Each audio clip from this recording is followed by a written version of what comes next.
ఆయన ఎంతమంది ఆపినా జగన్ గారిని బయటికి రాకుండా ఎవరు ఆపలేరు.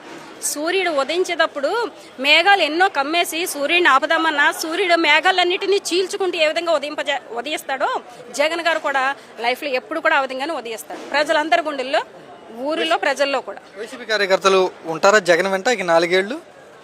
4 ఏళ్ళు కాదు, 40 ఏళ్ళు అయినా జగన్ గారి కోసమే అందరం ఉంటాం. జగన్ గారి కోసమే ఉంటాం.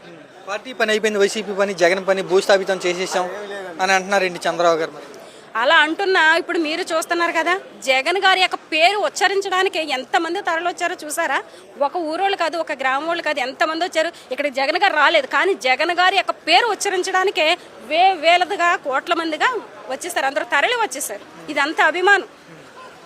ఓకే, ఇప్పుడు మీరు ఇంటింటికి వెళ్ళి ప్రచారం చేయగలరా? మీరు తప్పనిసరిగా డెఫినెట్లీ చేస్తాం. గత జరిగిపోయిన సంవత్సరంలో కూడా పార్టీ హయాంలో ఉన్నప్పుడు కూడా మేము గ్రామం వెళ్ళాం, ఇంటింటికి వెళ్ళాం, గడప వెళ్ళాం, ప్రతి ఒక్కరితో కూడా మాట్లాడాం. ఇప్పుడు కూడా అలాగే చేస్తాం. పార్టీ హయాంలో ఉన్నప్పుడు ఎలాగైతే చేసామో ధైర్యంగా, పార్టీ లేనప్పుడు కూడా మేము ఆ విధంగా చేస్తాం.